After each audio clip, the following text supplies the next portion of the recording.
Ladies and gentlemen, you're now listening to Defend and Protect. Defend and Protect. Defend and Protect. Defend and Protect. Defend and Protect. Defend and Protect. Defend and Protect. Defend and Protect. Shield Squad. To your radio.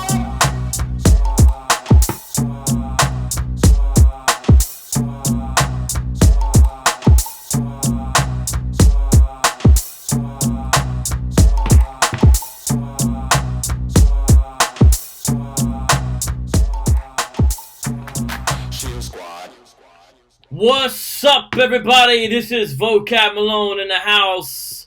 Some of you guys have never ever heard that introduction before.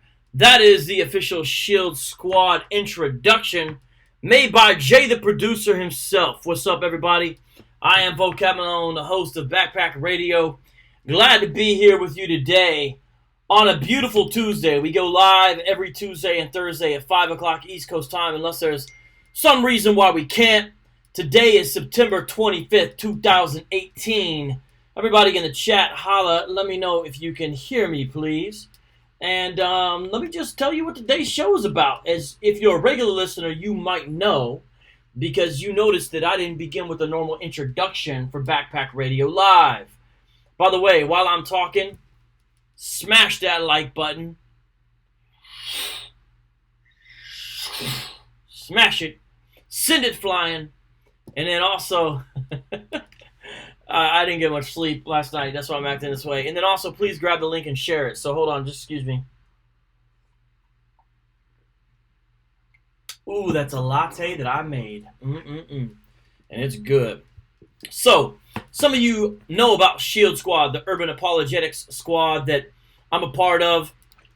Some of you don't. So this is what I'm calling Shield Squad 2.0. We're going to introduce you to the members and the affiliates. Everybody's not able to be here, but we do got some folks who are up in here. And I'm very excited. You know what? I'm going to go ahead and just try to call the first one right now. So let me see here. This is going to take a little bit of doing, but we're going to be able to figure it out. All right, and there he is. All right, I'm calling right now Scott Lane, a.k.a. the Black Bruce Wayne, my man Adam Coleman of True ID Podcast. Let me make sure you're all live up in here, man, as I get you going. Let me bring you up on the screen. Let me see if I can hear your voice first. Yeah, what up, what up? All right, nice. Check it. I do have you on Skype, but I don't see you yet, my man. I don't think you're... Okay, yeah, let me use my car here. We're just so giving... much background noise. Yeah, we're just giving Skype free publicity right now, because all it is their big old Skype logo. But that's all right, man. It's your Shield Squad. You're a Skype agent, man. Yeah, man. I'm a Skype agent. Why you getting set up, man, so we can see your wonderful visage?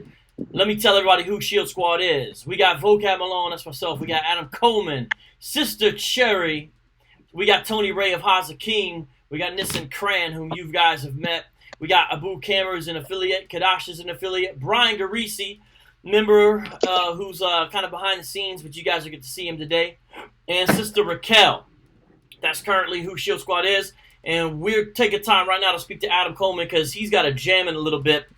So we're going to take some time with him, then bring everybody else on. So what's up, Adam? Tell the people about True ID Podcast. Yo, what's going on, everybody? It's your hometown hero, Scott Lane, the Black Bruce Wayne, a.k.a. the real Adam Coleman. And I'm the host of the True ID Podcast, y'all. And it's just, I was a guy who had a bunch of different questions, kind of was running into this conscious community stuff. And I found myself having to dig for some answers, man. Hold on. We'll stop right there. Okay. We got a listener who's never heard of conscious community. Could you define that real quick and then keep it going? Oh, okay, cool. Yeah, so the conscious community, loosely speaking, I would say is a collective of individuals who come from a number of different worldviews, and they're kind of combined under maybe like two broad ideas. One of them being that people of African descent need to cast off Europeanness, so to speak, and then wake up to who they are as being indigenous peoples or people of African descent. Now we could probably modify that a little bit for the Hebrews, but just generally speaking, that's kind of like the idea behind the conscious community. So represented in that community would be worldviews like, the Moorish science temple, people who follow Egyptian ideology or spirituality. They refer to as Kemetics often. Then you have, I guess you could loosely say, the Hebrew Israelites. Depending on who you're talking to, they may want to distance themselves from that. And then you also have like I guess you can call it a brand of black atheism who would fall into that category as well, and some other African spiritualists. So kind of broadly speaking, that's what you kind So a broad array of newer urban alternative spiritualities that have some things in common, such as some kind of awakening that needs to occur. That's the idea of how you become conscious. And also some kind of tapping into something that was in the past that was supposedly lost. And another commonality is generally some kind of dislike, to put it mildly, for Western civilization, maybe sometimes white folks, and Christianity. Is that accurate too, would you say? Yeah, I definitely would say so. I mean, like you said, there are some who are going to be more aligned with all of those views, and others, like some folks may not subscribe to all of those views, but I think that covers the broad brush of what they would hold to. That sounds about right. Nice. I'm gonna let you. Generally, they're anti. Generally, they're not too keen on Christianity. That's right. For sure.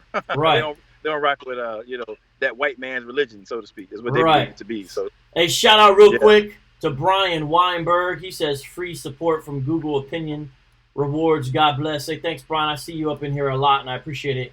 And Lily R., one of the most faithful, downest people we got. She's part of the Mod Squad. And I also got Rox B in the house, part of the Mod Squad. I don't know if Carm's here. I don't know who else is in the Mod Squad. But I see you, Lily R., with the super chat.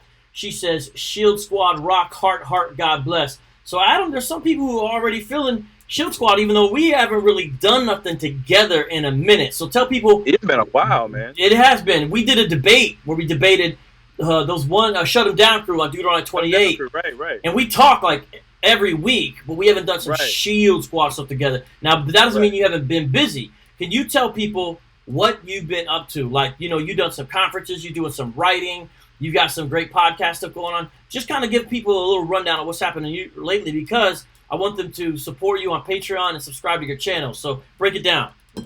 No doubt, man. I'm just really thankful, man, because, like I said, it's been about 2.5 years ago that I launched True ID Podcast, and it was just part of my journey. I was just really trying to find answers myself, and as I was coming across things, I wanted to expose other people to information and resources by which we could defend the faith, particularly in regard to the kinds of objections that are flourishing in the African American community against Christianity. So that's kind of how I started out, and from then till now, man. Actually, you were the first guy that I interviewed, as a matter of fact. And I was like, yo, I got Vocab Malone. I done arrived, yo. I'm big time now. You know what I'm saying? I thought it was big time because I was on True ID, but all right. Right. So, I had you on there from then till now, man. God has just opened up, tons of doors. I'm on a couple different apologetics team. I want to give a shout out to my man, Tim Stratton over there at Free Thinking Ministries. I write blogs for them, and we'll be doing some videos coming up as well, and podcasts for them as well. But I write on a number of topics, kind of flowing from the kinds of things that we talk about on the show. I'm really big into philosophy. So, in my blogs, I tend to, delve a little deeper into some philosophical topics in terms of providing defenses for the faith, and also addressing the different worldviews that we come in contact with, here, when dealing with the conscious community. And so we answer questions on the show and in my blogs, like, is Christianity the white man's religion?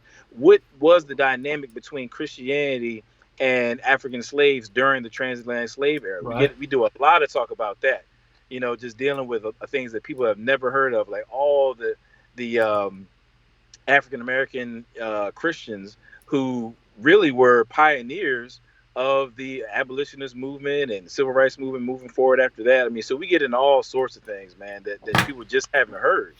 But yet, when you go to the barber shop, will you hear this while you're sitting in the chair? Yeah, definitely, man. It's one of those conversations that you'll certainly hear at the barber shop, or I like to use the analogy of grandma's cookout. You know what I'm saying? Right. It's like, when you're at the cookout and your cousin, Wilbur, is his government name, and then next year, all of a sudden he shows up to the cookout, he's like, Elder Shabazz or something like that. You know what I mean? And like, you know what I'm saying? And you're like, yo, what happened? You know what I'm saying? and he's wearing the dashiki, maybe he's wearing the fringes, you know what I'm saying, or whatever it might be, you know what I'm saying? It's like, dog, you start having a conversation, you realize that they have fallen victim to or begun to embrace these ideologies that we see flourishing in the conscious community. So, it's a conversation that has been going on. If you just listen to hip hop, these ideologies aren't really new necessarily. You know what I'm saying? They're not really all that new. Yeah, around. X-Clan is a great example. Not everyone knows them, but Public Enemy back in the day had some of this. Definitely. And it was actually so trendy enough that even Ice Cube for a while was on this tip. He's kind of, I don't know what he's on now, but it might be short-lived on his part. But I mean, yeah. I don't know. But yeah, it's true. You're right, man. But yeah, it's definitely been around, and unfortunately, I think it's gaining more traction in not just African American circles, but also among people of African descent more broadly in the Western world. I'm thinking about in England also, and I think that hip hop and social media, just the internet in general, has had a great deal to do with that. Yeah, and so Christians, we really need to have answers to questions. Like if somebody asks you, what's up with slavery being in the Bible? Like, what do you say to that? Right. Is Christianity the white man's religion? What do you say to that? Was there Christianity in Africa prior to the transatlantic slave trade? What do you say to that? Was Jesus a white man? Was Jesus a white man? All that stuff. What's up with Jesus, the white dude with the blue eyes and blonde hair in the frame, looking frail and stuff? Is like why? What's up with that picture? Is that Caesar Borgia? Is it who? It's just. All these questions are swirling around, and my greatest concern is that, we haven't done well enough in terms of equipping ourselves to being able to address these questions.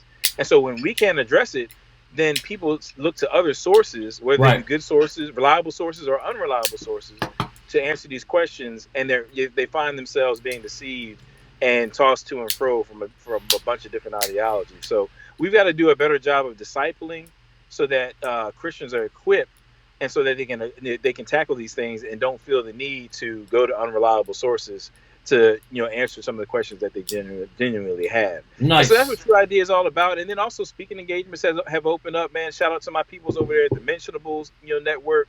They've given me some opportunities to come out and speak. Shout out to my church, Calvary. Calvary Chapel here in Newport News, Virginia. My pastor Tony Clark has recently given me some opportunities to present some apologetics information, and so God has just opened up a lot of doors, man. And I'm trying to expand. I'm really trying to take it to the next level. 2018 was just crazy, man. Crazy opportunity. Shout out to my man Isaiah Robinson down there in Atlanta, Tim Allison out there in Illinois gave me some opportunity to speak out there, and I'm trying to ramp it up for 2019. I'm trying to expand. So definitely. I appreciate, as you mentioned, people supporting on Patreon. So right there, Patreon.com/Adam Coleman, right? /Adam Coleman, that's right, yeah. Because somebody in the mod squad grab that link and then throw it in the live chat so everybody can see it. Hopefully we can get you a few more supporters. I've been rocking with Adam for a couple of years, and I've only seen good things. And he's not brand new to this. What I mean is, even prior to this, he had a hip hop career. He was an MC. I mean, he still spits. He still spits and whatnot. But he's like the definition of an urban apologist of that. Now he's got a lot of nice speaking engagements. I mean, when I say nice speaking engagements, there's not a lot going around in the area of urban apologetics. But he's been able to do some things in kind of mainstream apologetics as well as urban. So Adam's beautifully gifted in that he can kind of hit both angles aside. So great communicator. And he's one of the best writing in this field as far as I'm concerned. You're regularly writing. And in fact, I heard you're working on a book. Yeah, man, working on a book, man. It's been a long time coming. Actually, a couple years ago, when I really started encountering these different worldviews, I said, man, I need to write a book about it. But I just felt like I needed to kind of get it, kind of breathe it all in first and really see what exactly are people asking, what are they grappling with. And just kind of doing the show over the last couple of years, I think that I've kind of got a good idea of where people are and the questions that they have. And so now, I've gotten back on working on the book, man. I want to shout out to my man, Ernest Cleo Grant, by the way, who encouraged me to do the podcast in preparation for writing this book. And I'm back on it, bro. So I've been feverishly, writing the last couple of weeks and trying to really put some things together. And I hope it to be done within the next 6 to 8 months, man. So, man, he gave you love too, man. Ernest Cleo Grant is like one of the most encouraging dudes. You know what's funny is Yeah. He gets all amped for you, like he'll make you feel like you're doing like the greatest thing in the world. But when I see him, man, this dude is writing for Christianity Today. Big time, man. This dude is part of a church plant in one of the roughest cities in the United States of America. Right. This dude, if I've been to some of his workshops and lectures, this dude is like one of my favorite people to hear speak by far because he's funny, he's serious, he always makes me think. I mean, it's funny because he always acts like he's like almost like looking up to someone, but he's like the complete package himself, man. I know, man. Yeah, I'm gonna tell you a quick story, man. In fact, I don't know if I've said this publicly, but actually, like I said, I was gonna write a book at first, and I saw Cleo Grant wrote an article about Christianity being in Africa for 1,400 years prior to transatlantic slave trade. I'm like, yo, man, somebody's actually tackling this stuff. Yeah. So I reached out to him by email, and he hit me back. I was actually shocked that he even contacted me back. First of all, gave me his phone number, and so I'll never forget, man. I called him up one morning. And we talked for a good, maybe 30 minutes. I was telling him like what I was trying to do, and he said, "Look, if you want to do a book, you should actually do maybe a video blog or a podcast first. Okay. So you can kind of get a feel for what people are asking and so on and so forth." And that's actually how I, kind of started moving in the direction of launching the True ID podcast. Nice. And so a couple months ago, we were texting back and forth. He forgot about that conversation. Ha! You know what I'm saying? And so we were texting back and forth. I'm like, dog, like, you the one that sparked off True ID, right? He was like, nah, whatever. I'm like, nah, for real. And then when I told him the story, he was like, oh, snap, that was you. I was like, yeah, bro. Like, he didn't realize I was the same guy. Yeah, he's just like, hey, it's just another day in the life of Ernest Cleo Grant. You know what I'm saying? Yeah, exactly, man. He just, he's got so much fruit out there for Kingdom, man. He can't even keep up with it. Right, bro. he's like, oh, yeah. Lord. Nah, but he's cool, man. Much love to him and what he's doing at Epiphany. And all that, and he's a funny dude when you kick it with him too. He's pretty wild. He's fun. Good dude, man. Yeah. But that's dope. So I see some people in the live chat saying that's good. I'm glad some people are speaking on this. One guy made a great comment. He said people out there are using the wrong sources for legitimate concerns. Illegitimate. Actually, the way he put it was illegitimate sources for legitimate concerns. I thought that was a great way to put it. So. Some people are tapping into this. Some people I'm are definitely stealing that line from my book. Whoever wrote it. All right, I want to find out who that was now, and I'll try to share. Whoever wrote that, write that again so I can put it up there and give you your props. Right. But I'm about to bring on some of the other Shield Squad members. I know you only got like 5 more minutes and stuff, but shout out to Rox B. She put your YouTube up in here. And cool. Yeah, appreciate it. And so we're gonna get people subscribing as well as hopefully subscribing to True ID podcast. Yeah, definitely check out the King Talks podcast as well. I rock with the King Movement, so you can check them out at kingmovement.com. And shout out to my man Chris Broussard, Cliff Means, and all the guys out there, man. Chris Broussard, he's a sports analyst for Fox Sports right now, is doing some phenomenal work for the Kingdom. He has an organization called the King Movement, and I was actually running the podcast for them as well, so I deal with that also and write articles for them. So definitely want to give them big ups as well, man. Nice. Nice, man. So that's some good stuff right there. There's one other thing I was going to ask you about. Oh, yeah. And you're going to let me use some of your material from your blog for the book I'm working on. So it's going to be, I'm going to, of course, give you your credit, but some of the stuff you've written on identity and whatnot, I'm going to utilize in this book because it's not just going to be me. And I think you might even be like the lead-off chapter as far as the way it comes together. So you got some good stuff, man. Well, I mean, that's been a consistent theme, man, as I'm looking at these different, worldviews that are gaining traction in African-American communities, is this issue of identity, which is why I named the show True ID. It stands for the real you, Imago Dei. Imago Dei standing for image of God. And I realized that there's so much wrapped up in this identity question that, just really, I think it's a combination of things. Like, it gives us an opportunity to shine the light on what the gospel has to say about who we are. And I think that if we highlight, answer a lot of questions for folks that folks have been grappling with, man. All right, I'm trying to call these other folks and bring them on. And so we have never done this before. Hey.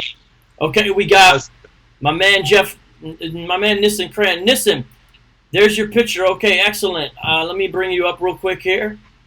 We got you up. Right. Excellent. And we also got my man Brian Garcia, I'm sorry. And he's got, I'm sorry, I said that wrong, bro. And he's got Sister Cherry on the line with him. So what's up? No, I said greasy. I put the E in the wrong place. I'm sorry, Brian. So that's why I just like calling you BG. Yeah.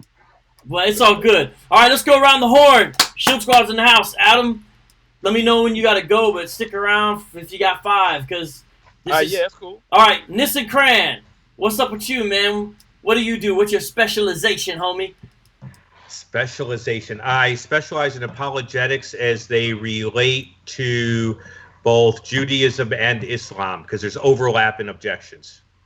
So I kind of go on both sides of the aisle a little bit there. What about Hebrew roots? Real quick, say something about that, because that relates to a lot of what we do, man. Yeah, it sure does. That's where my dissertation is, and this whole issue of the law is where I've been spending my time. I was just looking at some stuff about Messiah being the greater Moses, as a matter of fact, related to my dissertation. Nice. So guys, that's Nissen Cran. We've done some shows together on the Apocrypha, and whenever I need a Hebrew guy, he's the one I go to as well. He helps me with that. And so we did the show on Acts 15 and James chapter 2. He jumped on for that as well. And so he's a great resource, real chill. He lives here in the Phoenix area with me, so we get to kick it. And just very interesting guy with a very interesting skill set. I'm going to try to move the logo. It's kind of like right on your mouth, but it's not letting me. So just know your beard is partially being blocked, but you still look good, man. It's not your fault. But all right, what about you, BG? Introduce the people to you, my man. Yeah, I've been I just really getting started in this stuff. Can y'all hear me? Yeah, man, you sound good. Okay. Yeah, I just really getting started in this and trying to figure out trying to get into the apologetics world. I mean, I've been on Sister Sherry's channel for probably about 6 months and trying to get used to dealing with different things. And I started up a Facebook group with the Hebrew roots, dealing with some of the Hebrew root side of things. And of course, I deal with the Hebrew Israelites and learn them. I learned them from one of my friends. He got stuck in it, and he's still in it, but I worked with him and learned different things, and then I dealt with Unitarians too. So I didn't realize you had a friend that got in there. I didn't know that. Yeah, he never did come out. I don't think he's going to come out. Oh shoot, we'll have to keep that guy in prayer. All right, and also you've got on the line with you. Is she on there? Is Cherry on? Nah, she had to go. Run an errand real quick. She couldn't make it. Is she gonna be able to come back? I don't know. She just left a few minutes ago. Oh shoot! All right. Well, okay. So since Adam, I know you only got a little bit more time left. Check this out. I talked to MJ Jackson, and he actually said he would be able to briefly join us today. Oh, okay. Only through phone call. I don't think we're gonna. I don't know. Well, actually, he might be able to do it on Skype too. He's saying now, so he might even be. I think probably kind of like right when you leave, he might be able to jump on. Okay. But since he's able to do that, right. Could you tell people real quick about MJ Jackson? Because what we're looking at, everybody, with Shield Squad 2.0 is somebody that we're talking about kind of mentoring and training. And we're not saying that like he don't know nothing. It ain't even like that. But it's just new member or new affiliate type of thing, trying to work with him and see how things are. But Adam Coleman's the one who introduced me to MJ Jackson. So could you tell the people a little bit about him? And I'll bring him up later on, though. Yeah, I can give a brief introduction, man. I mean, basically, Matthew Jackson is a brother who, I encountered online through Facebook. Like, we meet a lot of folks on Facebook, and he's just been like a loyal supporter of True ID for like a minute, man. I mean, he's always reading my articles, and so I see his name come up quite a bit, and so we interact, more and more. And I just love this brother's heart, man. I just love, his heart for ministry and apologetics. I mean, he really wants to get out here and sow seeds of the gospel so that people can come to know the Lord, man. And so we've talked on the phone as well. And my mentality has been, since I started this, really, that it's cool if I can get out here and do articles and podcasts and all that kind of stuff. That's dope. But if I can put other people on, then that's even better. You know what I'm saying? Because then we can amass an army of people who are out here actively defending the faith. And he's one of the first brothers that I came across that I felt like, I really wanted to reach out to, get him involved and give him an opportunity to let his voice be heard, man. He's a very sharp brother, very smart guy, man. And he's got a lot to say. And so I'm excited that he's going to be rocking with us. and us giving them opportunity to spit some knowledge out there, man, and let people know the truth. You know what I'm saying? Right, man. That's nice. So it'll be good to talk to him. Hey, they're out here saying that Vocab's the only one without a beard. Yeah, get your life right, man. Get that beard game right, man. By the way, we got about 50 people watching. Hey, Brian, J-Man's asking if you can give him a shout out. What up, J-Man? All right, nice. And all right, who else? We got a couple more people. Oh yeah, Lily is sharing Sister Cherry's YouTube page, and we got one of our affiliates in the house, Abu Kammer. He's not able to make it in here, but there he is. What's up, Abu? How you doing? What up, Abu? Nice. Hey. Nice. All right, do you guys? I'm looking through a couple of questions, and let me see here. I got one. By the way, shout out to you, Gwendolyn, for the super chat. All right, here's a question. What do you think of the Talmud? Because I know that Messianic Jews have different opinions. I know this is a little off topic, but I really would like to know. But I understand if you do not respond. So that's directed toward Jeff. However, what I want to do is, Adam, you got anything to say about the Talmud? Because you're short on time. That's why I'm going to put it to you first. And if not, we'll throw it to Brian. And if not, we'll throw it to Jeff. We're going to... Anybody got anything to say about the Talmud? Oh, okay.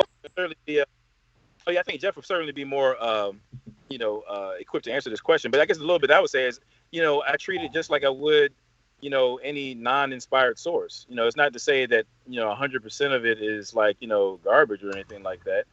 Certainly there's some lines in there you can glean information from and some good sayings and wisdom. There's nothing wrong with that. But it's just like reading, I don't know, Chicken Soup for the Soul or something like that, maybe with some more biblical, content. But, it's, I wouldn't hold it to put it short, the Bible is God's inspired word.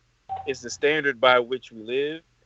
It's the standard of our orthodoxy and our orthopraxy. And any text or source outside of Scripture has to be weighed by Scripture.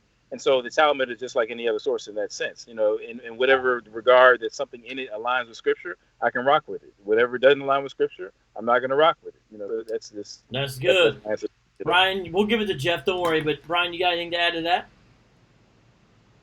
No, I agree with Adam on that because I've not dug into it any, but I'd recommend. If it matches with the Bible, good. But if it don't, leave it alone.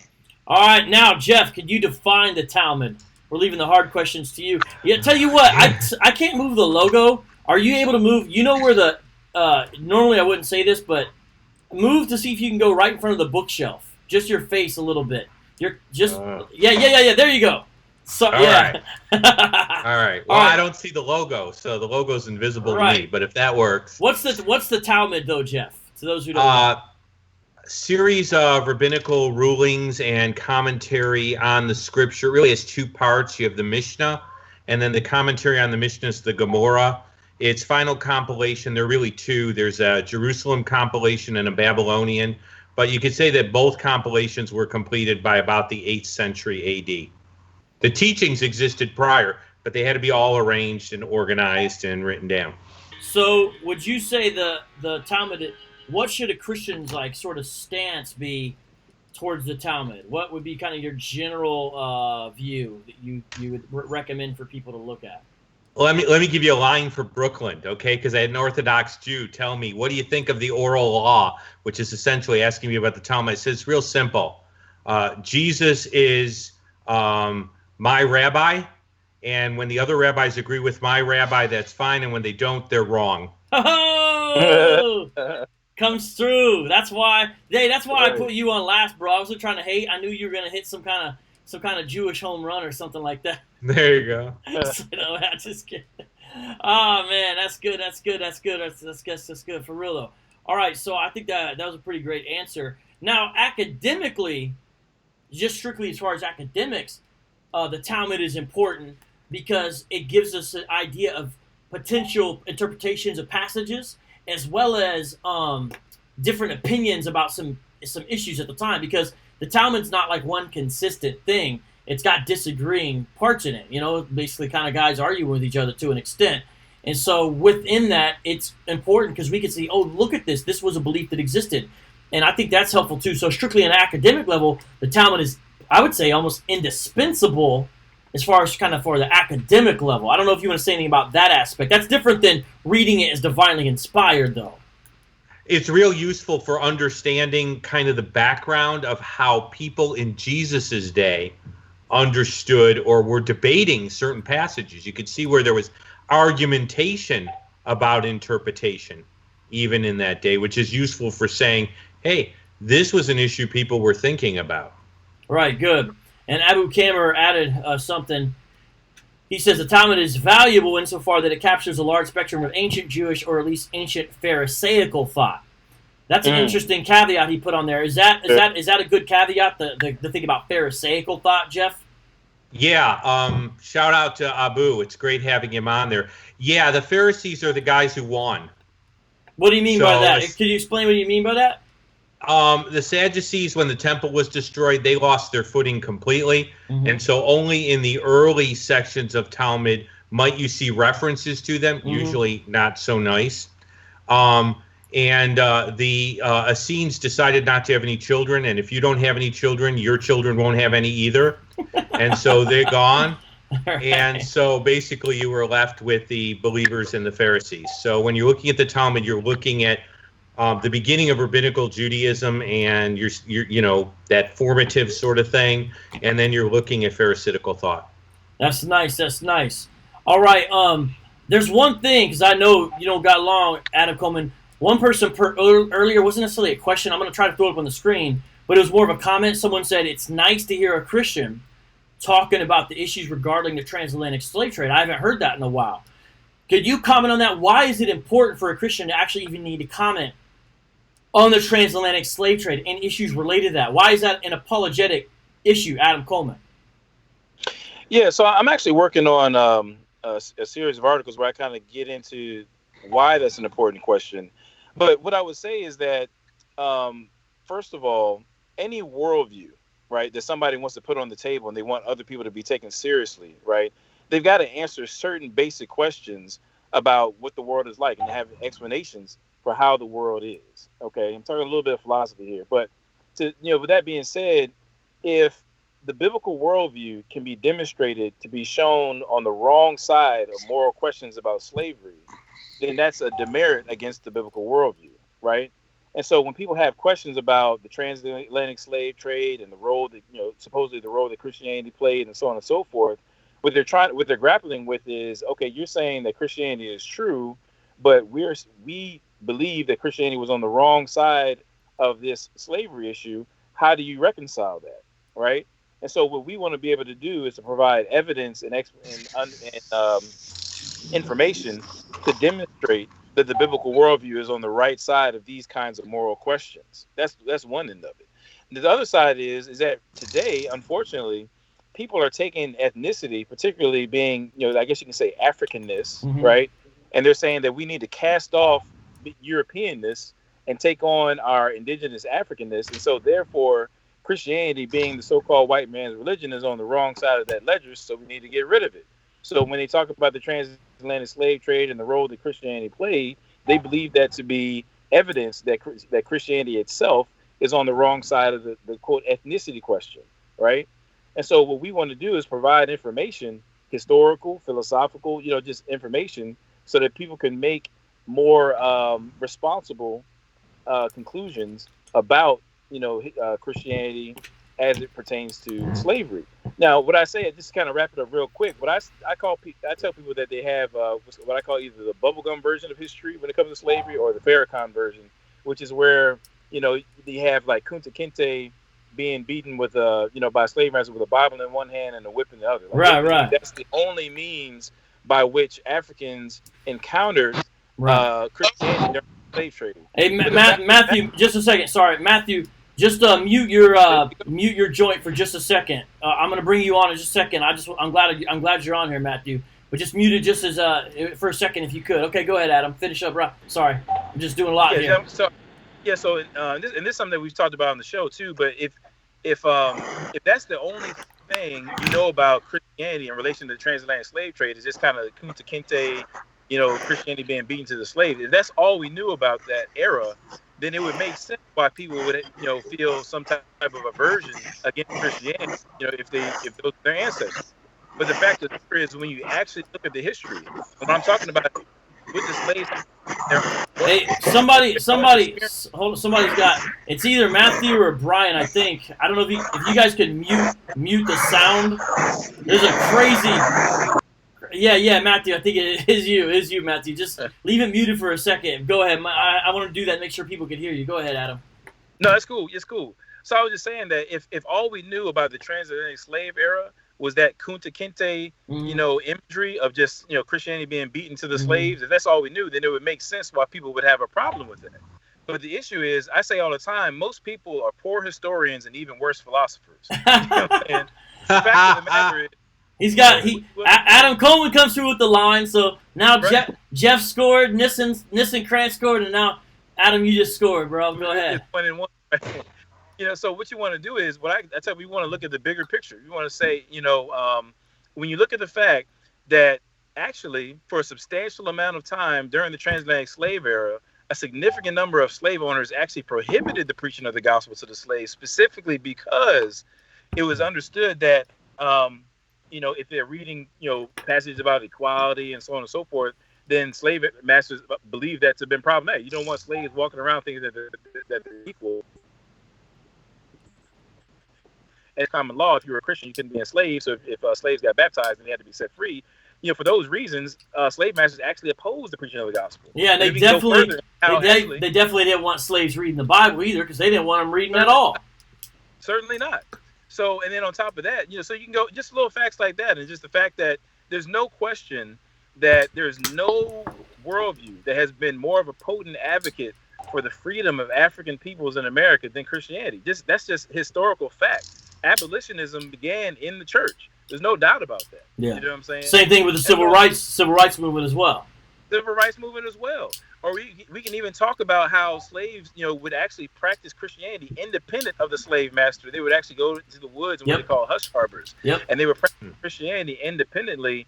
And they had to understand, if you read in their own words, they understood the slave masters to have been promoting a bastardized perversion of what Christianity was supposed to be. Yeah, it was called. So you put all the pieces together, and you realize that these slaves weren't just dupes, who took on Christianity because they were brainwashed, but these were people who made a decision, having actually encountered, Christ for themselves.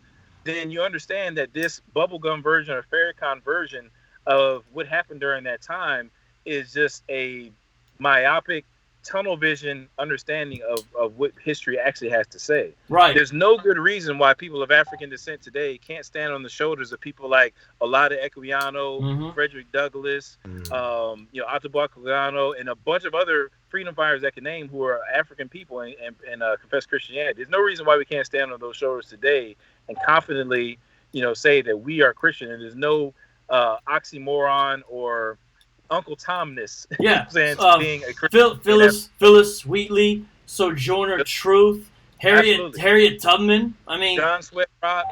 You know what I'm saying? Henry Highland Garnett. I mean, we could run down the line, bro. John Morant. He was one of the first missionaries to Native Americans. You know what I'm saying? And this is going way back. So the thing is, we just got to make this known, because a lot of that is not known. Sometimes to be frank, the only black Christian a lot of people in America know of any prominence is Martin Luther King, and then right after that, they might put some other guys up there that were like, So we got. Right. I mean, there's several prominent figures that we learned about in school, and many that we didn't learn about in terms of African American history. If you actually read their stories, they were Christians, and they did what they did on the basis of their Christian conviction. Yeah, and that's something that just gets overlooked. In the history books. You know what I'm saying, but when you really study, that's been the case. And so that's why I say it's important to address this question, for the simple fact that you don't want people who take an erroneous understanding of history and then create a worldview around it, where then they reject Christianity on the grounds of having an incomplete understanding of what the historical record actually has to say. Yeah, and then of course you got Douglas, and I'm bringing you up right now, MJ. Sure. I can bring you up right now, MJ. Douglas even said, "I love Christ, I love Christianity, but I don't like the slave master's version of Christ." And the slave master's version, they can keep that, because I don't know what that is, but that's not scriptural. He recognized the distinction right there. Right, and I can find quotes just like that of other individuals who were enslaved. Mm-hmm. You know what I'm saying? Saying the same exact thing. So, like I said, it wasn't the case that you have all these Africans just duped into Christianity and that's the end of the story. Oh, no. History has much more to say about it. No doubt. And I would encourage anybody listening to go check out the True ID podcast. I got 2 episodes on there called The Bigger Picture, and I get into this in much more depth. All right, MJ. Let's see if we can hear you, man. Tell us what you. MJ. Tell us who you are, man. Who are you, bro? Who are you? Oh, I'm just a cat out here in Fort Worth, Texas. Just trying to do my thing for the Lord, you know. And you just dropped your very first YouTube video. How do people find that? People can find that by going to MJ Jackson on YouTube or the Urban Christian Institute. Welcome to the Urban Christian Institute. You can search for it that way, and it should pull up my logo.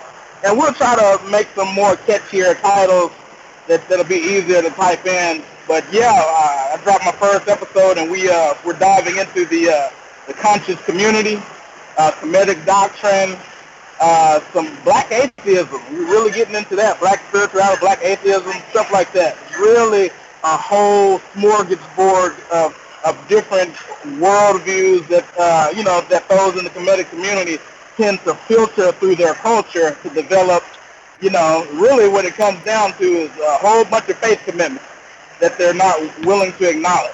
They claim to be spiritual people, and they try to draw a dichotomy between that and religion, but once we reduce it down to absurdity, it really is a religious faith commitment. Right. Okay. Nice. And you got into some of that on your first broadcast that you did there, which is good. And you've also done some stuff back in the day. Some people might know So Real. My man So Real in Pittsburgh holding it down. And my man MJ Jackson has done some stuff with So Real as well. And all of that. So it's good to see you active. And what we're going to do is try to link up, test out our chemistry together. Because, Shield Squad, there's kind of like members and there's kind of like affiliates. Trying to bring you on and in that way and try to work together in that capacity and see like what we can do. So hopefully our schedules can line up and link up, and hopefully you can get some of your writing projects out there as well. Oh yeah, Yo, Matt Jackson is that dude, man. Yeah. Hey, I've had some good people to look up to, like yourself and Adam Coleman. I had reached out to Adam Coleman at the beginning of the year just about podcast equipment, and it kind of just took off from there. So it's good to have what I would call sponsor. Kind of like how David had Jonathan.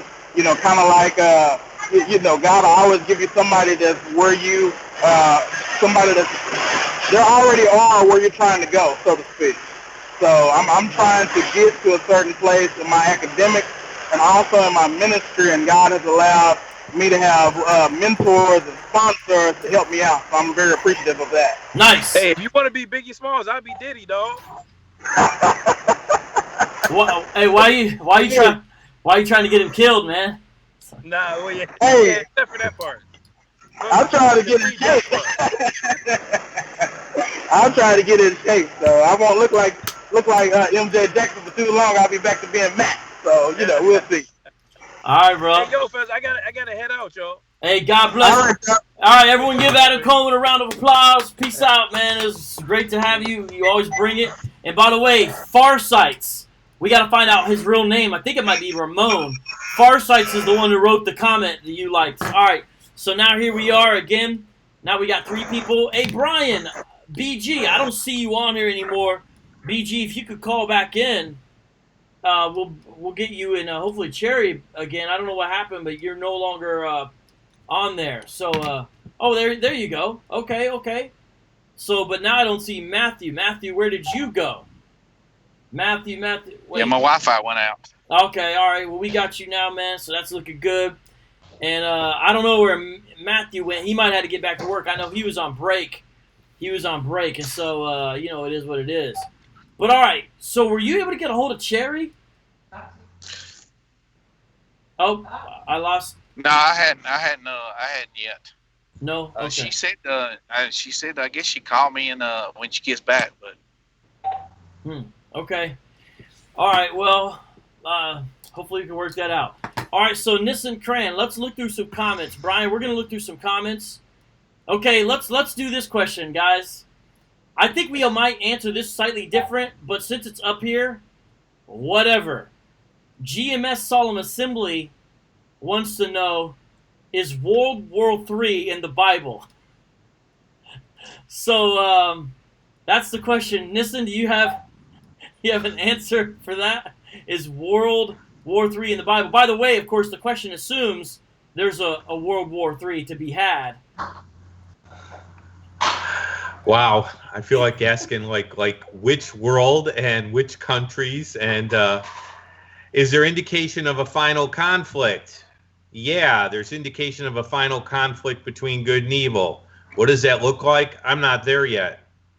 So I can't tell you exactly what that's going to look like. And I don't guess which countries are going to be involved per se, because I know that boundaries and country names change.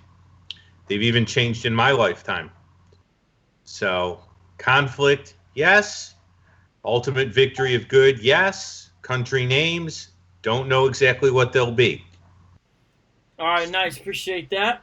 BG, are you still up here? Yeah, I'm still here. You have anything you want to add? Hear me? Yeah, you have anything you want to add to that? Yeah, I hear you, but I don't know what happened to your picture. I don't see you anymore. But you have something you want to add to that? Yeah, I mean, we see in the Bible, maybe not World War III, but we see rumors and rumors of wars. I mean, that's the end times prophecy, if that's what you believe. But all right, appreciate it. But that's the only thing to do that.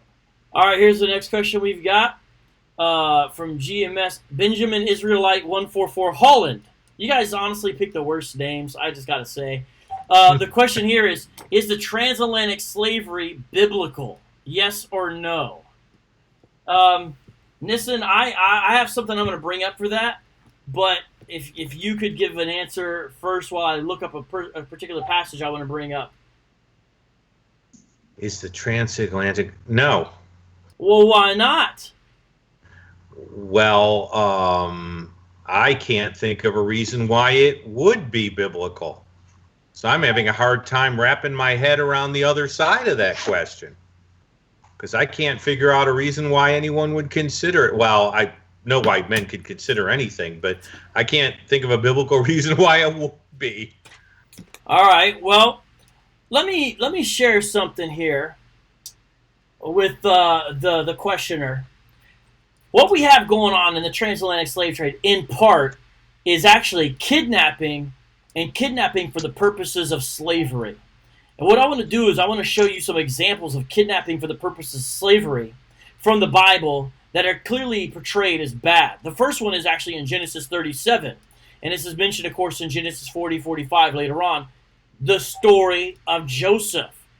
Right? It wasn't an honorable or good thing that his brothers, notice the ones who did it there, the brothers kidnapped or they grabbed him, you know what I'm saying, and then sold him into slavery for money, but also because they hated him, and he was, in essence, was kidnapped for the purpose of slavery. So clearly, this is not something that is good, but you know what? That's just a story to mention. Let me actually show you from the Old Testament covenant law itself when we talk about what was going on. Because sometimes we think about slavery or the transatlantic slave trade, we also need to think about the kidnapping that's part of it. Exodus chapter 21, verse 16 says this: whoever steals a man and sells him, and anyone found in possession of him shall be put to death. Now here's the point about that. People have different view about how the Old Testament law applies today, right? I hold to a Reformed Baptist understanding, which is the general equity thereof. What that means is the general equity, meaning the essence of the law should be tried to be worked out as best as we can in the modern era. But the means by which that happens are not under a theocratic rule anymore, because we're not Israel, we're the church. It's a different situation. However, I do hold to a view that I see Wayne Grudem espouse in his book, which is attempt to have significant Christian influence on the government, but yet ultimately have the government separate. At least I believe that when I look at passages in the Bible, such as in Romans teaching about the government, things like that, that there's some understanding of a separation, right? Give to Caesar what is Caesar's, give the gods what is God's. There's a distinction there. But this still shows us that it was bad to kidnap. And if you received somebody because you got them and they were kidnapped, the Old Testament penalty was death. And so this is not the way of justice, right? And so the way the person even became a slave, even under Old Testament Israel, which I would say regulated a practice, but I don't believe it endorses the practice ultimately, because we got to go back to the garden state to see what God intends. In Genesis 1 and 2, you wouldn't have slavery in that situation. But he does regulate the practice of the nations, and the way they become a slave is not by kidnapping. But study slave accounts. It's very interesting. I've been reading these firsthand accounts recently where they were able to speak to slaves or sons and daughters of slaves. A common thing they did, especially in the beginning before the tribes caught wind of it, as far as when they wouldn't buy them, there's other means they had. Sometimes they went into the interior with the nets and all that, but they had another trick.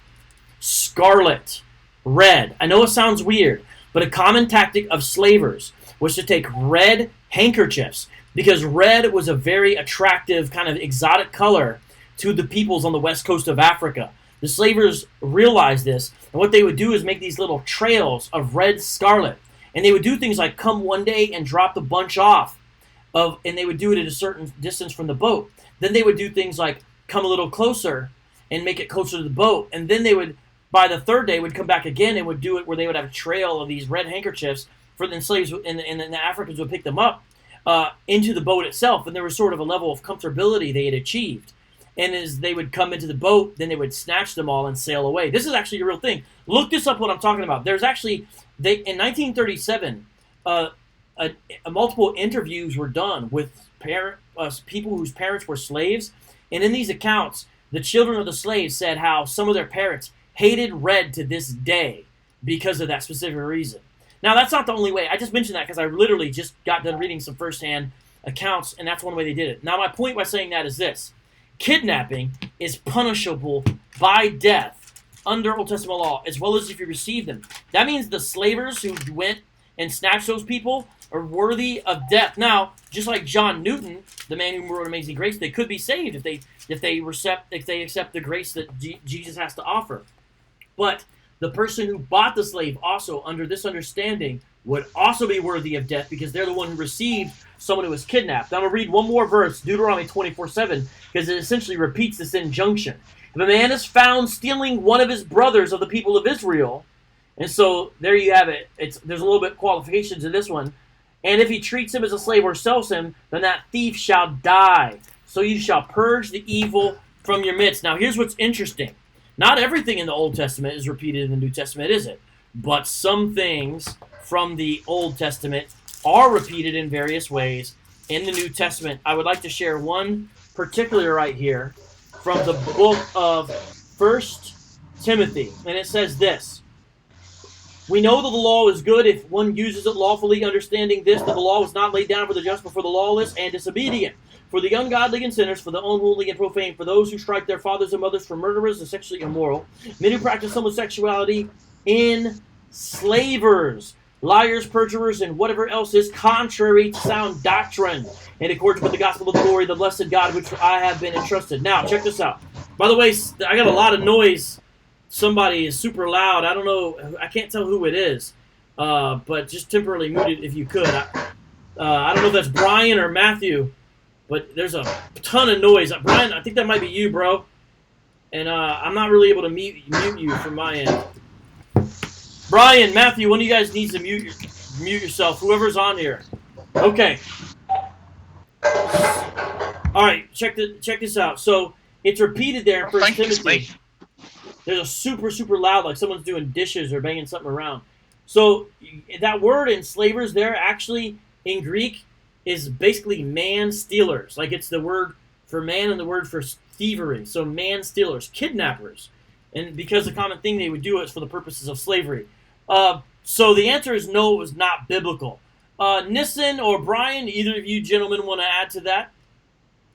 The question makes a little more sense to me now. He was playing on the laws around slavery in the Tanakh or the Old Testament.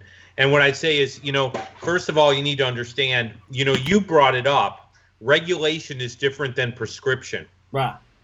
We need to look at that. And so when we're looking at that, you had a practice going on that gets regulated. And by the way, the transatlantic slave trade didn't observe the more humane treatment of slaves. I mean, if you wanted to argue ridiculously that it was biblical, it would have to have been done in a biblical way.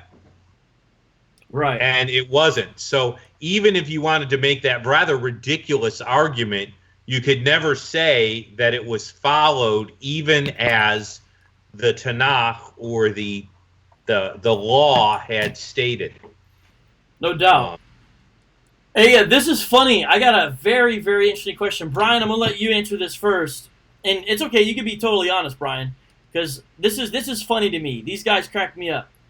Joshua Hugh says, is everyone on Shield Squad all reformed? Maybe that's why they kicked out G-Man. Brian, are you reformed? I wouldn't consider myself reformed. Nah, I know you're not, bro, but it's all good. Bro, No. Nah, that's all right. But isn't that a funny comment that that this guy made? I don't know who this person is. I don't know, if they're up or down, left or right. It's just funny to say such a thing. Because we already gave her reasons for that situation, why it happened, number one.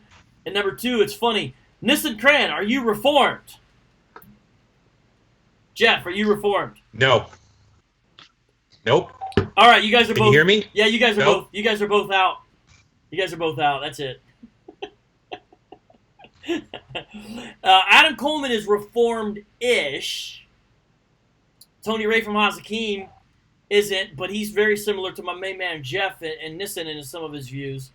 And I just think it's funny. Hey, shout out to K-Dub and shout out to Brother Jay in the house. How y'all doing?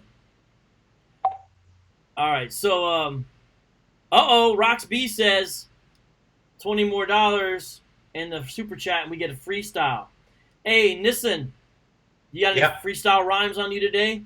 Not me. No. What about you? Not me. I didn't grow up culturally with rap music. So. I got you. BG, you got any rhymes, bro? You might not want me to put any rhymes together.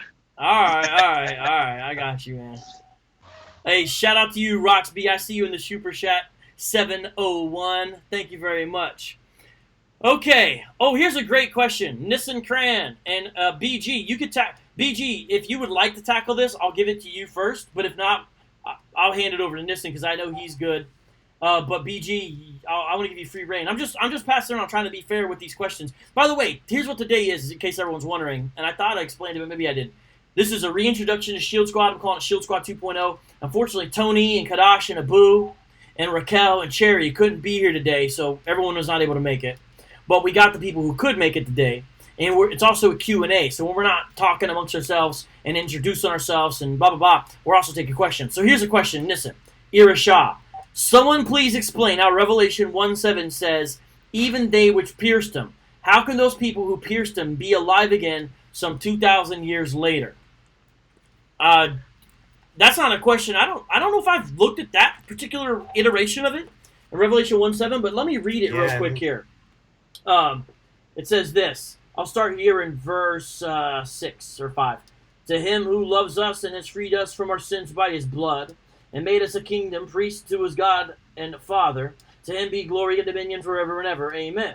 Behold, he is coming with the clouds, and every eye will see him, even those who pierced him, and all tribes of the earth will wail on account of him. Even so, amen. And the Alpha and the Omega says, the Lord God, who is and who was and who is to come, the Almighty. Nissen, is that something that ever fell in your wheelhouse or not? It's okay if it hasn't, bro.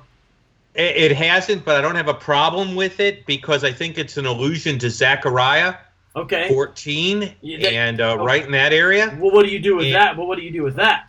Here's what I do with that. I do with it that those original individuals didn't have to be there for that to be perfectly understandable because of the corporate nature of identity that kind of floats around in Jewish and Israelite thinking. So those who pierced him are the people who pierced him. The people of, and the original people who were involved in that decision are organically connected to those people later on by virtue of that corporate identity. So you're basically saying descendants of Israelites. Yeah. Okay. Yeah. I mean, you have comments like, look to the rock from which you were hewn, being spoken of to Israel, and the rock there is your father Abraham. Well, how are they to look to Abraham? Abraham existed hundreds of years earlier, because that sort of language is not problematic. My bad, BG. I was supposed to give it to you first. I forgot what I actually was saying. BG, anything to add to that? I'm so sorry about that. I mean, I pretty much agree with him on that, because I mean, I would say in a sense that the people that were there at the time would probably them people would be still there, like the Israelites and the Romans. They would be there. So I agree with him on that. Yeah, the original context is Zechariah 12:10, which says this, "And I will pour out on the house of David and the inhabitants of Jerusalem a spirit of grace and pleas for mercy, so that when they look on me, on him whom they have pierced," which in the Hebrew word indicates like a stabbing by a sword or a spear, usually to death, "they shall mourn for him as one mourns for an only child, and weep bitterly over him as one weeps over a firstborn." All right, so let me see here. We got Lily R in the super chat as well. And let me see here. By the way, the reason why the Hebrew Israelites sometimes ask that question, I don't know about this person in particular, but let me just explain to everybody what's happening. Part of what the Hebrew Israelites do with that is they use that as a justification for reincarnation, which you may say, what? Because what they do is say that's the only way that the same people who pierced him could be looking upon him again. Do you get it? And so that they actually use it as a proof text, not as what it should be for, which is a prophecy from the Old Testament that relates to Jesus' death or anything like that. They look at it as a proof text for reincarnation. Can you believe it? Weird. Hey, Roxby, I see you in the super chat as well. Lily's asking a question. Lily, Roxby, are you guys able to add it up? I can't add it up right now, so I don't know. But here's a question. I'm not sure I fully understand this question. It's from a super chatter, so I do want to put it up here. And it says, it's from Sandra Carazales.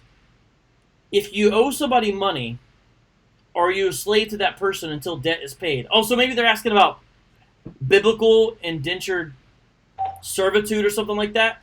BG, do you got anything to say on that? Nissen, you got anything to say on that? Take the question as you see fit. I'll let BG go first, because he's gotten kind of.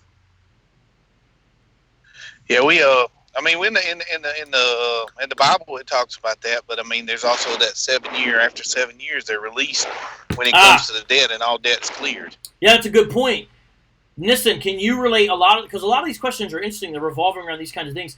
Can you briefly talk about the 7 year rest, as well as maybe the year of Jubilee? Can you just kind of throw that into the mix? Because I want people to hear that too. Well, you actually had three things that could happen. Okay. You could have a kinsman redeemer who could redeem you. That's the Book of Ruth. Mm-hmm. A Goel, who was somebody from the family. Yeah, explain how that works, because I got excited. You're right, that is a third way. That's an excellent point. Break that down real quick. I'm so glad you brought that up. Break that down, bro, please. In the case of the Book of Ruth, it plays out, but you could have a relative who could end up, in a sense, redeeming back the land you lost through being indebted. And then he would act as the kinsman redeemer, redeeming back that debt. Now, in the case of Ruth, he gets the land and he gets the girl. By the way, do you think the kinsman redeemer concept is a type of Christ or something like that? Sure. I preached on it. The Book of Ruth, Pentecost, and because it takes place during Pentecost. So what's the relevance of that?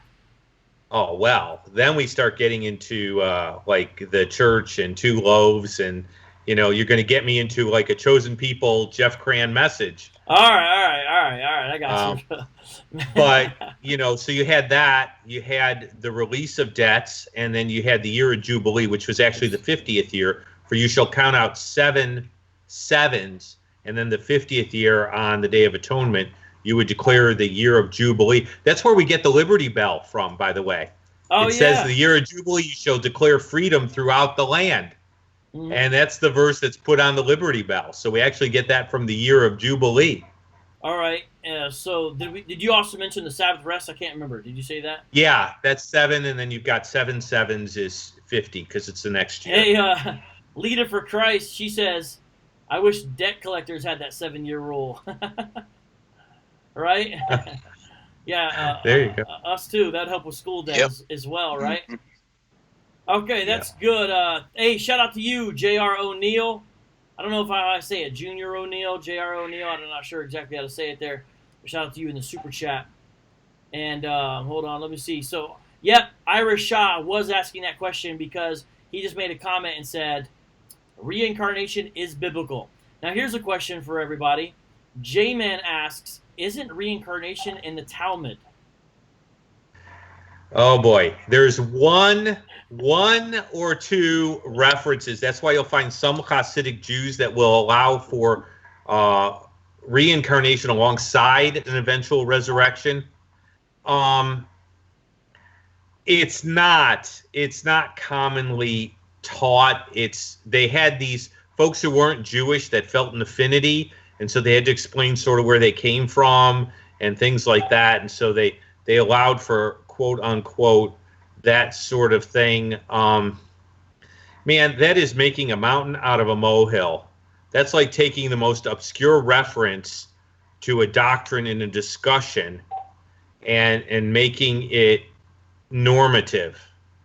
And that is anything. By the way, I can disprove reincarnation according to the Old Testament. Oh, shoot. All right, go ahead, bro, since you're on a roll. Daniel chapter 12. Some will arise from the dust to everlasting contempt and shame, and some will arise from the dust to everlasting blessing. It's not the exact word used there, but that's the point. So the question is, how long is everlasting, and what does it mean to arise from the dust? Afar, and it means to resurrect. Okay, so could you say that verse one more time? Daniel chapter 12, verses 1 through 3 is the section you'll find it in. All right. So Daniel didn't believe in reincarnation, and neither do I. Nice. Yeah, it's funny, we're doing this thing, and this is what we're getting, right? Okay, Ira Shah asked this question. Let me go in here. Ira Shah says, what does church mean? So there in the New Testament, of course, most people know that Greek word ecclesia, which sometimes people take and they'll say called out ones. There's some truth to that, but really it's just kind of a word for assembly. And what happens is the Christians were assembling together. They were the assemblies of God, right? And they were assembling. That is where they got the denomination from. They like that, you know what I'm saying?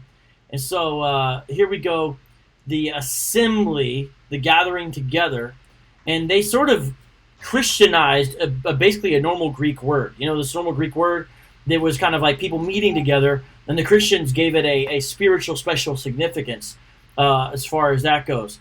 But, the thing is, the concept of church is bigger than just the Greek word or any word.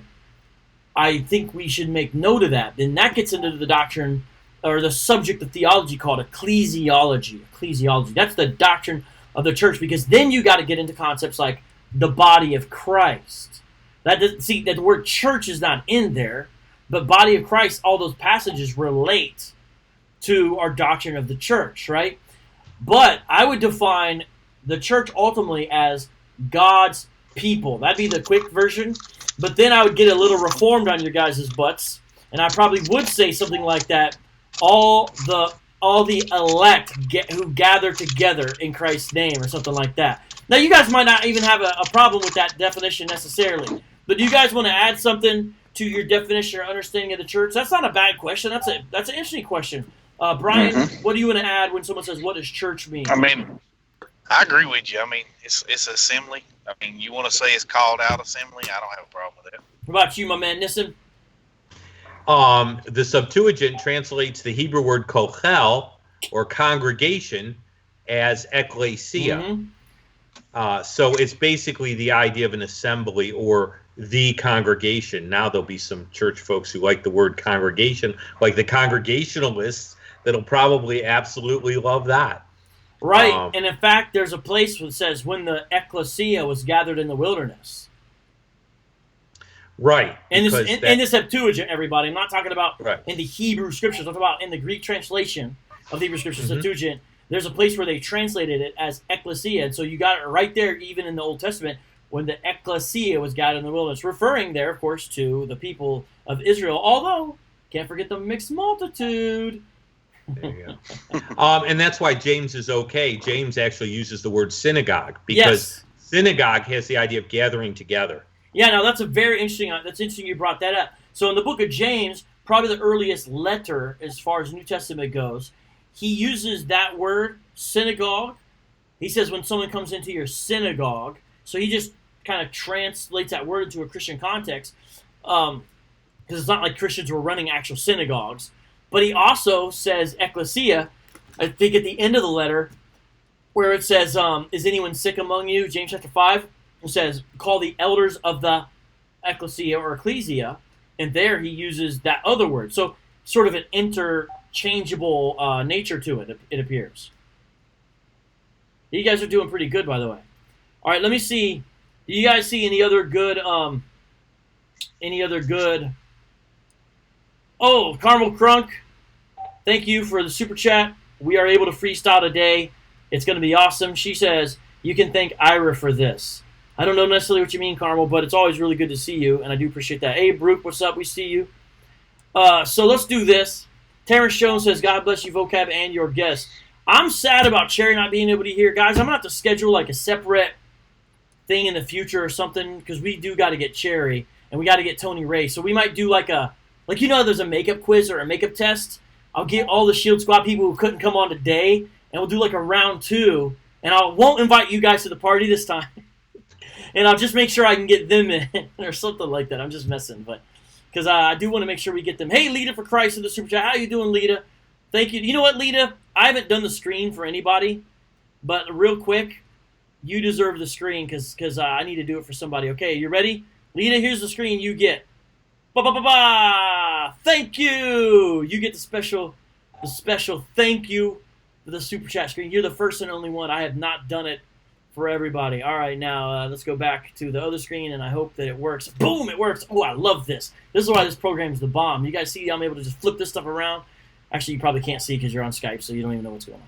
But, okay, here's, oh, man. Everyone wants to ask these questions. Matthew 24:34. We're probably only going to take a couple more, guys. But, okay, you guys ready for this? Me got terriers. Me got terriers. So this is the person who likes dogs. Asked about Matthew 24:34. It says, Vocab, explain Matthew 24:34. What does this generation means? Okay, BG, do you got something first? I'm looking up the verse here right now. I'm pulling the verse here. Yeah, I ain't got my Bible right now. I got you. I see What's you. the verse? I see you in your car. I'll read the verse, okay? So I'll start it here in verse 32 because it's kind of a little pericope here. From the fig tree, learn its lesson. As soon as its branch becomes tender and puts out its leaves, you know that summer is near.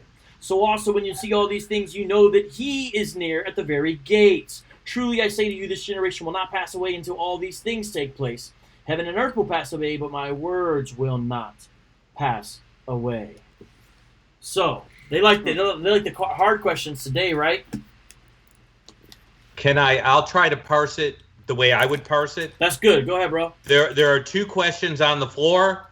Jesus says to his disciples, they just finished saying, hey, Master, check out the cool building called the temple. And Jesus is letting him know that's not going to be standing. And then what will the sign of your coming be? So there are two questions on the floor. Right. I think he deals with the temple first and then the sign of the coming of the Son of Man after. So this generation will not pass away until these things happen, referring to the destruction of the temple. So I think he's parsing both questions and dealing with them separately. There may be some disagreement there, but I just see two questions, and I see them being dealt with separately so that, you don't have to feel like he's dealing with both of them at the same time. Right, that's an important thing to remember. The disciples have asked two questions to Jesus, and he's answering both questions separately. There is a view that believes this generation refers to the disciples who were alive when Jesus was speaking, and on that view, all these things will refer to the beginning but not necessarily the completion of the sufferings which have been described in verses 4 through 25. Now, I think along the lines of what Jeff was saying, and I could be wrong. By the way, I call him Jeff and Nissen both. Nissen sort of his official Shield Squad name, but I slip into it. My bad. But with that idea, there's an understanding that this generation is the same generation of Matthew 24, verse 33. Remember, so also when you see all these things, so the generation that sees all these things. So what generation would that be? That would be the generation alive when that final period of that great tribulation begins. So on that view, the illustration given in the fig tree, which you see in verse 32. So remember, Jesus starts off with this illustration of the fig tree. It's showing when these final events begin. And it's saying, when you see this, Christ will come soon. And so verse 33, all these things, refers to events leading up to, but not necessarily including Christ's return. So verse 34, all these things would refer to the same set of events, meaning the events in 4 through 25. Is that what you were talking about, or were you saying a different view? Or maybe you're not clear on what I just said there. So yeah, I'm because I don't have the text in front of me. I'm like trying to picture it between my eyeball. In the back of my eyeballs is a little difficult. I haven't memorized the book yet. Right. The idea there is just basically that it's the generation that's seeing these things. It's the generation that's seeing. I was going to say. There's two different kind of views on this thing. I mean, it could be, whenever they come back in time, or it could be considered somewhat in the 70 AD when the temple was destroyed. There's two different views on that text. And why do you guys think the questioners are asking this? What's the payola for them in their mind? Here it is, GMS, gird your loins. How could that generation be alive 2,000 years later without admitting that reincarnation is a real thing? They stuck on that reincarnation. You can try to make an unbiblical doctrine biblical by asking questions that the text and the original author never intended to be asked. Like, what is the color of James's toenails? And it doesn't make a bit of difference because the author, the writer of the text, and God, when the text was written, never was trying to create that question. Right. So you're inventing questions. Miss Piggy, we have the best viewers. I'm telling you. First of all, we have a bomb social media team. Rox B, Lily, Carm, Warrior Woman, all hold it down on the social media tip. That's the Shield Squad, the Street Apologist team. BG, you got a lot of noise, man, in your car. I don't know if you, if you could mute it when you're not speaking, because it's a lot of noise going on there. But we got the best viewers as well, because Miss Piggy basically put in much simpler words what I was trying to say. She says this generation is the generation that sees all the things or signs described in the verses before it. That's basically what I was trying to say. Oh, and I think you did a much better job, Miss Piggy, than I did. So thanks, because now Nissen understands what I was trying to say, but it didn't work. Hey, Michelle Marie, peace out. It's all good. It was good to see you up in here, by the way. All right. Let's see here. I'm trying to look at. We probably can't take many more questions. Listen, tell people maybe what you got coming up. And also if you could answer maybe what you've done recently, kind of give people some of that layout. And I'm going to kind of look through these questions and see if maybe we'll take one more. But also maybe people how they can support you, find you, that type of thing. Break it down, bro. And then I'm going to ask BG the same question. Okay. We are doing a weekly broadcast. We may change the time. This week we did it on Facebook and YouTube simultaneously. Thank you, Vocab, for continuing to be my mentor in some of this broadcast stuff. So we do a weekly broadcast. I'm going to start being out on first Friday. I do want the temperature to go below about 107 because I kind of melt at about that temperature. And aside from that, I've got my usual fall tour. Check out our website. You can fund us through Go Ministries or through Chosen People. I know that sounds funny, but we're doing the apologetics side. We want to do more stuff. And to do more stuff, we got to have more people behind us. So that's www.zionsbanner.org. And there's a whole page with our cute picture, and you can click on one of those links there. Nice. Appreciate it, my man. Listen, BG, what have you been doing, and what are you going to be doing lately where people can kind of find you and see what you're up to, man?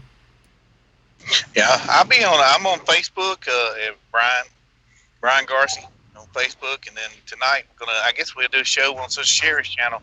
We normally do it at 8 o'clock Eastern time, and we do it Sunday, Monday, and Tuesday. And we'll do one tonight. We're going to be discussing some cults and stuff like that, and how they take verses out of context. Nice. All right, man. I appreciate both of y'all up in here. Shout out to the other folks who jumped on, Adam Coleman, and also my man MJ Jackson holding it down. When you have multiple people on, there's a little bit of noise and stuff. But honestly, besides a little bit of noise, we didn't have too many, technical problems.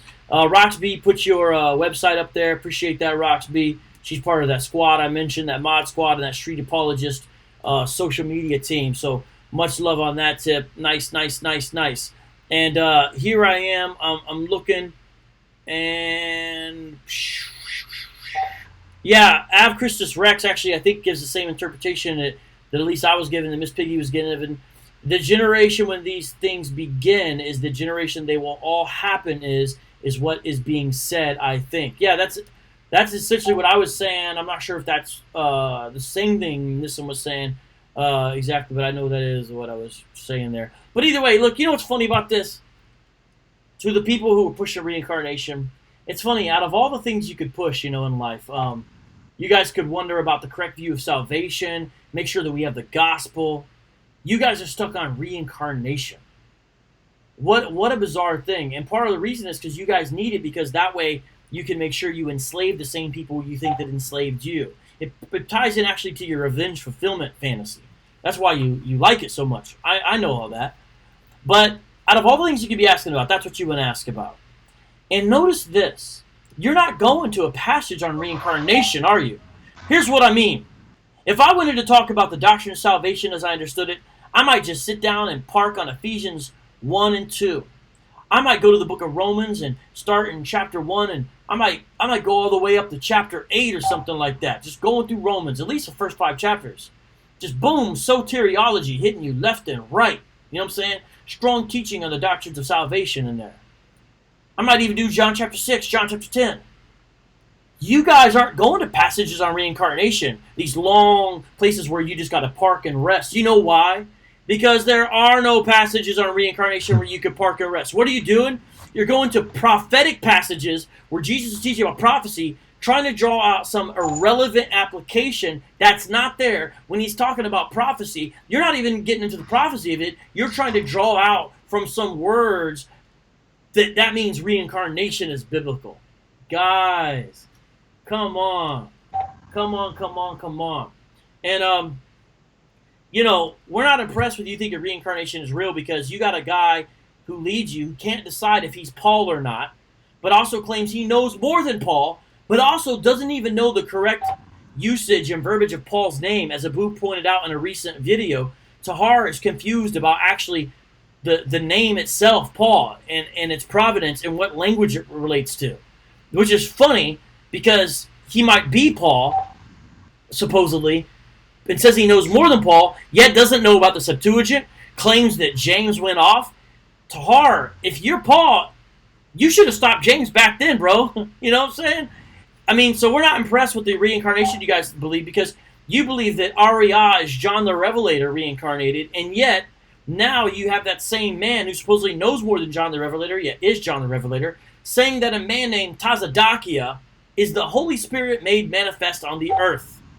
We're not impressed with your doctrine of reincarnation, where you think Masha is King David, and you think he's some other guys wrapped up in there too. I forget all the people that you guys claim Masha was. And yet, then at the same time, you kicked out Masha of your own school, where he had to start his own thing called House of David. Why? Because he's David reincarnated, supposedly.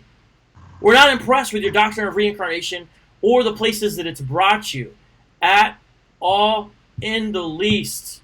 And so I understand you guys are asking these questions, and I guess it's fun, and that's all good. But understand the track record you have It's not real good when it comes to this. All right. So with that, I think it's time to freestyle, guys. So to do this, I'll probably have you guys sign out so I can eliminate other feedback and noise and all that stuff. So listen, BG, thank you. And I do want to get the other people up on here. We got to get the rest of Shield Squad and do like a part 2. But this was awesome. You guys are fresh. Thank you so much for joining today. Thank you. Thank you. Yeah. All right. How y'all doing?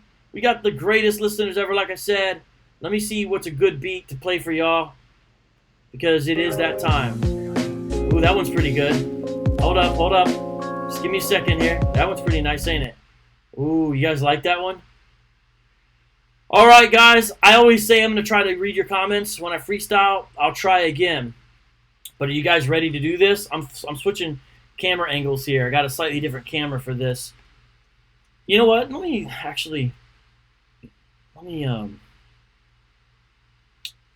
I want to switch a different camera. There's a better camera there.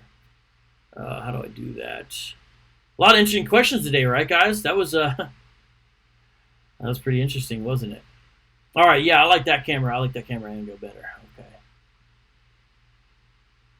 Okay. Fat Cat Beats, yeah. K-Dub knows what's up. K-Dub, man, you want to come on? You want to freestyle with me, bro? Hey, shout out to Brother Jay, by the way. He's the one who made our intro and outro. All right, so let's freestyle. Here we go. You guys have officially unlocked the freestyle mode. I've turned up the beat, and you guys got to let me know if it's too loud. If it is, I'll turn it down. But you've unlocked the mode. By the way, do not be here this Thursday. I'm interviewing Hugh Ross of Reasons to Believe. That's guaranteed to be a good show. All right, here we go.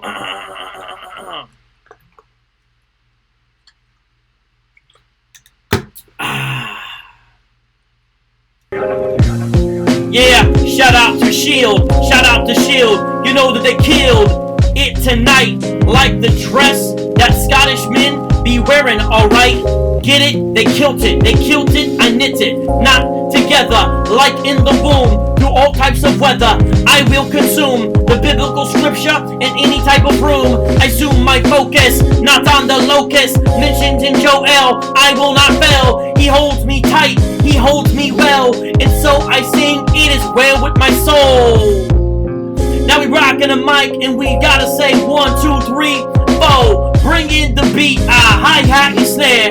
Here we go again, the beat is so rare. The atmosphere is live in charge. Vocab Malone, I be rolling with a squad. The squad is Shield to the squad. Pops the Rocks P in the mod squad. And also Carm, and also Lily. I'm doing this for real, not Millie. Vanilli, Chili, Willie is a penguin, yes. Y'all, I grab the pen and I write in black and white. I write to the left and I write every day. In the middle of the night, I spit a riddle. Maybe one that you like Sam, son. I'm Samsung, nah, son. I use an iPhone. My name is Vocab, last name Malone. I got my cheekbones, they getting kinda chubby. Hello, how you doing? You know I love the beat that God made. He's creative, and check this out. My tongue is like a native. I tried Conquest, get the reference. So here we go again. Purple on my chest, but no IUIC. The beat is icy, not on my wrist. And Pete JC, that's Jesus the Christ. The English translation, Vocab Malone, dominate the station. I'm not Dominican, but Sicilian. On my mom's side, I saw right. I got Italian pride, red, white, green tonight. Yes, y'all. So peep the vibe, hear the flute, the whistle in the background, the truth. Hello, how you doing? We don't back down, we shoot. Yes, y'all. Like in the middle of town, hits going down. No one make a sound. Now the beat's profound. It was spun up, and now we unwound it. I grab it, I spit lyrics. Hello, how you doing? No afro pics, just a Kango on my head. I spit from the head until I am dead. Jesus the Christ with the blood that was red, it was shed for me, and now he's like med. It's sin for my sin. He's coming again, second coming, resurrection. I'll meet him in the air. It's gonna be fresh when we're finally there. No sound can compare, no eye can imagine. Peep this now, my pants were sagging back in the day, but I got my belt. I grabbed my pencil, I grab my felt tip pen, and I spit medicine. Hello, how you doing? Ah, turn the beat up to 10. The women, the men, you know, you guys are like really my friends. Oh, that's pretty dope. That's pretty cool. All right, let's see what we got here. We got people giving yeah, J-Man, I said purple on my chest because you know my shirt. Hip-hop theologian. iPhone rocks. Lily likes the iPhone. Oh, yeah, you put B. Garcia up in there. That's good. Great migraines. Yeah. Make like Michael Peace. Dang, Andrew, you went back. Yeah, Carmel Crunk. I'm reading through the comments real quick, everybody, at the end of the show here. Hugh Ross, this Thursday, he's got a brand new book. And I'm very excited about talking to him. He's a scientist. A powerful scientist, but he's very practical, and he's going to share some of his testimony and some tips for how to witness and evangelize this Thursday. I'm very excited about that. Yeah, it was a great live today, wasn't it, Brian? We had a little bit of fun. The power of the fringes compel you. Oh, let's see what else we got up in here. Taharanomics. You guys have been saying funny stuff. What's this Shield Squad 2.0? It's just the current membership. We're breaking it back out. And, yeah, MJ Jackson says, also find the Urban Christian Institute on Facebook. Be sure to find that. This generation is a future generation, as Miss Piggy stated, Josh says. All right, good exegete of Scripture, Josh. All right. He says, notice how when Christ was speaking to the Pharisees, he said, upon this generation. And when he said he was speaking with disciples, he just said, this generation. Oh, that's interesting. Okay. All right, so... Lot more questions here, but we're not able to do them all. I'm glad we got to some, though. You guys were awesome today. Again, the Mod Squad, hey, BG still up in there. But look, we do got to do a part 2 because I really am serious. I want to get all the other heads in Shield Squad on that particular program and kind of break it up because you can't do one without Sister Cherry. You know what I mean? You can't not. You know there's people that are missing. And so we're going to try to do a part 2 of this. I'm working on it. But next week's show, I'm working on one on prayer. And I'm also working one on the Trinity, as well as the Shield Squad 2.0. And I'm going to do a video sometime in the next couple of days here about Andy Mineo, the Christian rapper. And guess what? There's something that happened between him and the Hebrew Israelites recently, and I'm going to make a video about it and talk about it. I might even go live tomorrow on this subject. I'm not sure yet. I'm working it out. But stay tuned on my social media for that. So, guys, we got to jam out now. And you guys are awesome. And by the way, my ear is still ringing. You know, I don't want to be like Dre, keeping their heads ringing because it's my head that's ringing. Yeah, please hit the like button, everybody. And share this. Good, okay. All right, I'm about to jam out, everybody. But you know how we're going to jam out? We got a special outro planned. You guys ready for this special outro? Made by Brother J. It is the Shield Squad outro! Shield Squad. Defend and protect. Hey! Defend and protect. Yeah! Defend and protect. Defend and protect.